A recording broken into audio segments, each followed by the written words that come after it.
Hi guys, welcome back to another video. Today's video is gonna be a story time on my labor and delivery for my second baby. I'm doing this a year later. She's a year now. She was born January 2nd, 2023. So basically why I'm doing this because I've been meaning to do this video, but it's been long awaited that I've been lagging on it. But I'm here now and I'm going to spill the tea. This labor has been this labor that I went through with her was fast. I feel like I ended up being traumatized, but I have my baby now, so I am grateful and yeah. So we're gonna go back to like Christmas of 2023. I was dealing with a lot of drama. It was annoying to the point where I was calling the cops like every other day, and then being kicked out of my house, not for being pregnant, but being kicked out just because that person was annoying and I no longer wanted to live there. But I was getting kicked out for about half a year, but I didn't leave because I had my siblings and my mom there and my other baby there. So I didn't leave until I was 9 months pregnant, about to pop, and dealing with all that drama. And then it was like Christmas week, so we ended up literally leaving like the 26th is the day that we left the house. We ended up packing and everything and leaving. It was like 11 and 12 in the night. We were moving everything to my aunt's house, and on the 27th in the morning around like 12 in the afternoon, I get a call and they tell us that we have been approved for the apartment that we applied for. So me being pregnant, emotional, I was crying. I called my mom and I told her the news, and she was happy. She said, relax, calm down, just come over here to your aunt's. We'll talk right now and then we'll see if we can see what we'll do next. So I called the lady again and I told her if it was okay we could move in that day, which was the 27th. Usually they don't let you move into the 1st, but she said yes because when we applied I told her that I needed something ASAP. So she said yes, we can move in the 27th. So we started moving in the 27th, the 28th. We were literally sleeping, I think we were sleeping on the floor because I don't think we had the beds in here. Or was the beds the last things? I don't remember exactly. It was a year ago. But I remember me, my sister, and my brother came. We ended up cleaning the whole house. And luckily, I still had money left over to be able to buy cleaning supplies. We went to the store. We bought cleaning supplies. We cleaned the whole apartment with Clorox and everything because we just wanted it to have it clean. And I wanted to... It was my nesting era as well. So I wanted to try and have everything prepared for when I went into labor and had baby. So I just want to give a huge thank you out to my sister and my brother for helping me fix my room, get everything situated, cleaning, and having just everything ready for baby girl to come home. And yeah, so thank God that we got the approved for this apartment, and I am grateful to the manager as well for letting us move in early. So yeah, so Christmas passed and then New Year's came along. My brother, who lives in Anaheim, my first youngest, so it's me and then my brother, so I'm the oldest, but him he came with his girlfriend and his daughter, and they came and they spent New Year's with us. And we were all just chilling at the house. I was already feeling pain for like that whole week, like a lot of pain down there, but it wasn't like bad to the point where I couldn't walk or I couldn't talk or anything, you know. So I was feeling pain during New Year's, 31st and the 1st. They left the 1st and I was due the 2nd, so they left the 1st. And my mom's relative, somebody from the family ended up in the hospital the first in the night. So my mom went back to Anaheim, or went back to Orange County. I live in Riverside now, so they went back to Orange County that night. I know, crazy. My mom left knowing I was gonna give birth the next day, but she didn't think I was going to give birth the next day. So yeah, so she ended up leaving, and that was the first. They left around like 10 in the night, I believe it was. So they left that night on the 1st, and then we just ended up cleaning up. Then we went to sleep, which was me, my sister, and my baby. I believe my brother was here too. I don't remember. But yes, we ended up falling asleep, and then at 2 in the morning, it was the 2nd already. At 2 in the morning, I started feeling cramps and really bad back pain. With my first labor, if you guys haven't watched it, you guys know that I had back labor, and this one I've never had contractions in the front of my stomach. Like, I never felt it contract, so I wasn't prepared. I didn't know how I felt. I was just waiting for the day to come, see when I was like screaming my head off to see when I was gonna give birth. So I ended up I got up, I used the restroom, and they say if you usually get up and can't go back to sleep, maybe that's it, you know. So I got up, I used the restroom, and I tried to go back to sleep, but I was feeling really bad backache, and then my stomach started cramping a little, and I was like, I started timing them for like, I want to say like 30 minutes to an hour. I think it was 30 minutes, because I know I didn't show up at the hospital at 3. It was like 2:30 when I got there, I think. So maybe like 30 minutes. But I felt them super close. Like, I felt them super close. Maybe like 5 minutes apart is the last time I stopped tracking them, because at 5 minutes I was like, no, it's time to go. So during that time, my sister was supposed to work at 6 in the morning, I believe it was. So she would get up at 5 in the morning to go to work.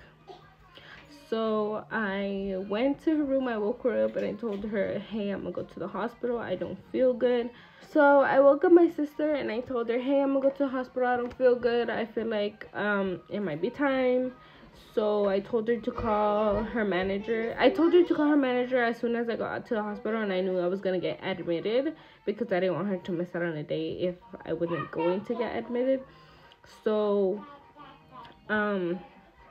I drove myself to the hospital having contractions, but before that I got in the shower.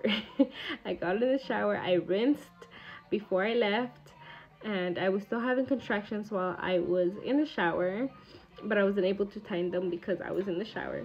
But I was still having contractions while in the shower, and then I drove myself to the doctors, to the hospital. I don't live far from the hospital, like maybe good 3 minutes, 5 minutes, with like red lights or whatever. So I drove myself, and she took care of my baby Serenity, and then when I get there, she tells me that she did end up calling her manager, because just in case, you know. And I told her, okay, good, because I did get admitted. I did let them know I was having contractions. I did start crying when I was trying to talk to them, because I don't know, I guess it got to me because I was in pain. So I checked in and everything. I didn't wait. They literally took me up to like one of the rooms, and they checked me out. They start counting my contractions as well, and just start asking me questions and all that. I had gone to the doctors. I remember being there. I know I was there like the beginning of December, and their OB and everything, like their labor and delivery spot was open and everything was good. But when I went in that January 2nd, they told me everything was closed, so they would have to move me to a different hospital. Okay, so we had to move a little bit this way because my phone was dying. Okay, so where was I? Yeah, so they ended up not having their labor and delivery section open due to maintenance or whatever it was. And I was like, okay, so what are we gonna do? Am I gonna give birth right here in this room? So they ended up contacting a different hospital, but I live in Riverside in the desert where there is cows and everything. So the next hospital closest to me was about 35 to 40 minutes away from me, if I'm correct. So I was transported by ambulance to the other hospital, and I was contracting while on the ambulance. Like I said, I felt like I was 5 minutes apart, and they said about the same thing, 7 to 5 minutes apart when I got there. And then you can hear the paramedics talking to each other and talking to the other hospital, saying, you know, she's still having contractions, or they're this minutes apart. And he would tell me, oh, let me know when you're having one so I can mark it down for you. And they were honestly super nice. I didn't feel like any type of like bad energy or anything towards them, because the guy that was back there with me, he was like, don't worry, if anything, I'm ready to catch the baby. So I was laughing because I don't know, you know, you never know what could have happened if I ended up having the baby in an ambulance, or if I made it to the hospital or not. But I ended up making it to the hospital. I was having really bad back pain, so he was trying to find a hot pack thingy for my back. Not luckily, but he did not have one, so that was bad. But they were nice. They were very like calm about the situation. I didn't feel stressed or anything. I just really wanted to get to the hospital so I could be able to pop that baby out.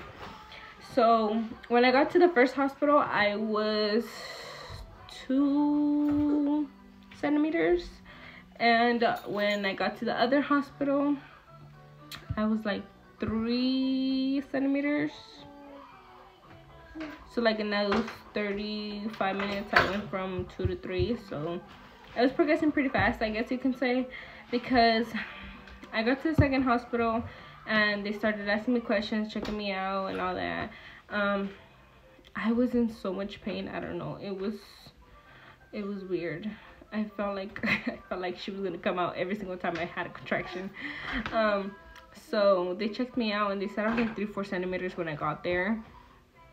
And then within like 30 minutes of me being there, and them asking me questions, I had asked them to check me once or twice, because I really felt like, you know, bad, or like if I was opening. Every single time they checked me, besides one time I was opening more. And then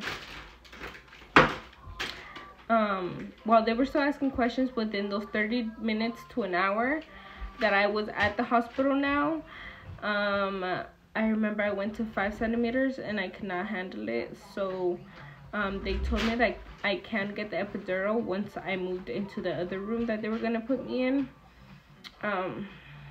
And I was thinking about it. I went in with my mindset knowing that it was gonna hurt, because I knew from experience.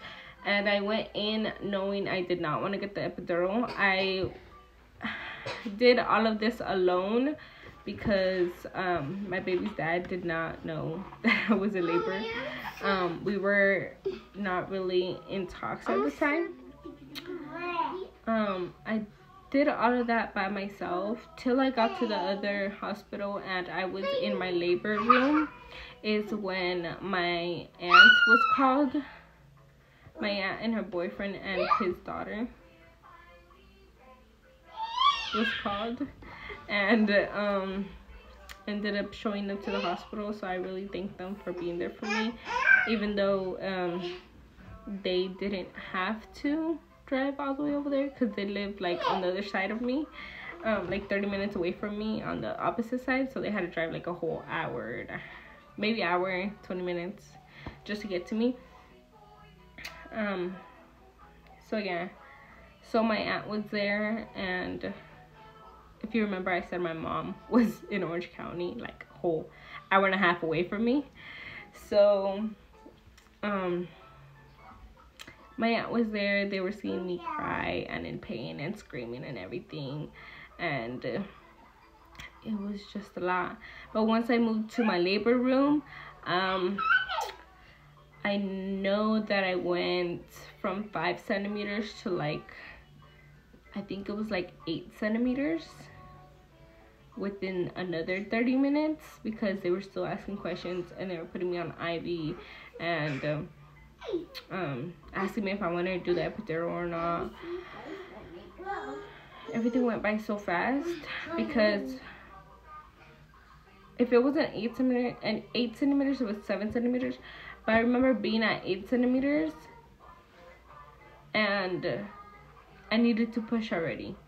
And once I hit 8 centimeters, I wanted to push so bad. I felt like I needed to push and take a shit. But the nurse did not let me. The nurse didn't want me to. The nurse was like really like trying not to. And I said, I know how, like in my head I was like, I know when it's time, because I have done this, you know. But it wouldn't come out of my mouth because I was still so shook. I was still like confused. I was in pain and whatever you want to say. So yeah, once I was in 8 centimeters, I was ready to push. They did not want me to push. The doctor was nowhere in sight. It was only one nurse in there. And as soon as I was already pushing, because I couldn't handle it. Give me a second. So yeah, as soon as I was ready to push, the nurse that was in there said not to. But I had pushed because, you know, I couldn't. But she's like, no, don't push because you're gonna tear.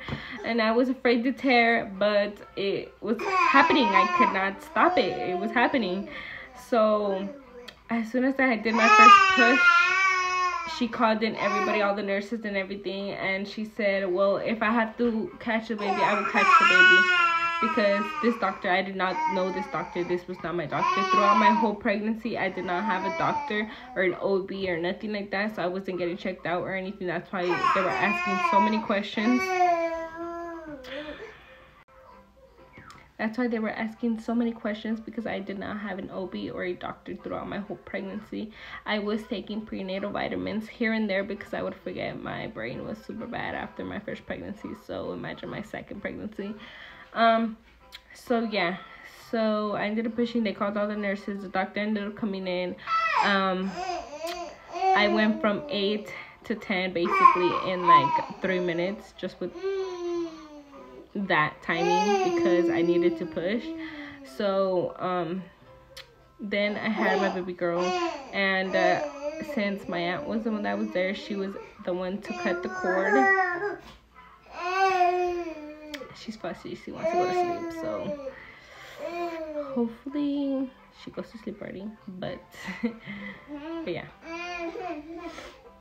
So yeah, then I had my baby, and I was so in shock. I don't know how I did that. So I went into the hospital at 2:30 and had her at 6, I believe it was. I need to look at that up because I keep forgetting. I don't know if it was 6, exactly 6, or 6:51. I don't know why 6:51 is stuck in my head.